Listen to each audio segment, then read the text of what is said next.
Assalamualaikum warahmatullahi wabarakatuh. Perkenalkan saya Nabil Omer Putri. Di sini saya akan mempresentasikan tugas akhir semester tahun 2025 dengan mata kuliah ekonomi makro. Langsung saja.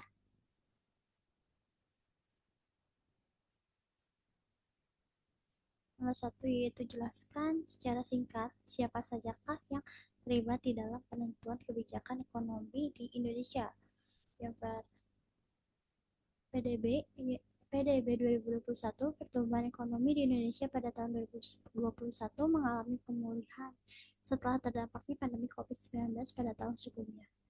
Untuk nilai kurs April 2021, nilai tukar rupiah terhadap dolar pada April 2021 berada di sekitaran 14.000 sampai 14.500 per dolarnya. Dan untuk inflasi IHK 2021 relatif stabil dan terkendali dengan inflasi tahunan sekitar 1,5% sampai 2,5%. Dan untuk siapakah pihak-pihak yang terlibat di dalam penentuan kebijakan ekonomi di Indonesia, yaitu yang pertama ada pemerintahan. Pemerintahan yaitu Kementerian Keuangan, Kementerian Koordinator di bidang perekonomian. Kebijakan ekonomi untuk meningkatkan pertumbuhan ekonomi dan kesejahteraan masyarakat. Yang kedua adalah Bank Indonesia atau BI, mengatur kebijakan moneter untuk mengontrol inflasi dan stabilitas keuangan. Yang ketiga, lembaga keuangan lainnya seperti otoritas jasa keuangan dan lain-lain mengatur dan mengawasi lembaga keuangan untuk memastikan stabilitas keuangan. Dan yang keempat ada parlemen atau DPR, membuat undang-undang dan mengawasi kebijakan ekonomi pemerintah.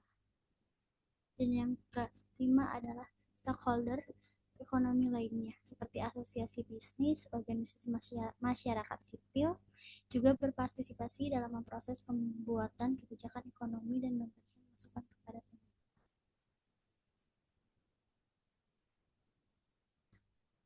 Jelaskan bagaimana dampak penguat atau pelemahan nilai kurs dan inflasi IHK dapat mempengaruhi PDB triwulan 2021.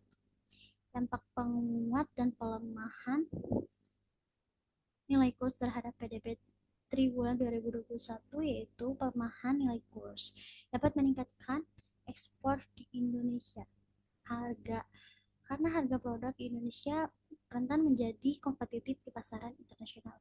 Hal ini juga dapat meningkatkan pendapatan dari ekspor dan pada akhirnya meningkatkan PDB. Nah, untuk penguatnya yaitu dapat menurunkan ekspor sehingga karena harga produk Indonesia menjadi lebih mahal di pasar internasional. Hal ini juga bisa menurunkan pendapatan dari ekspor yang pada akhirnya menurunkan PDB. Nah, dampak inflasi IHK terhadap PDB triwulan 1 2021. Inflasi yang tinggi juga dapat menurunkan daya beli masyarakat karena harga barang dan jasa meningkat. Hal ini juga dapat menurunkan konsumsi masyarakat pada akhirnya menekan PDB. Dan untuk inflasi yang terkendali dapat meningkatkan stabilitas ekonomi dan meningkatkan kepercayaan investor.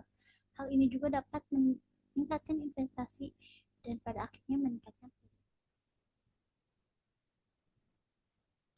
Nah, bagaimana sih kondisi perekonomian makro di Indonesia pada saat tahun 2021 di tengah pandemi?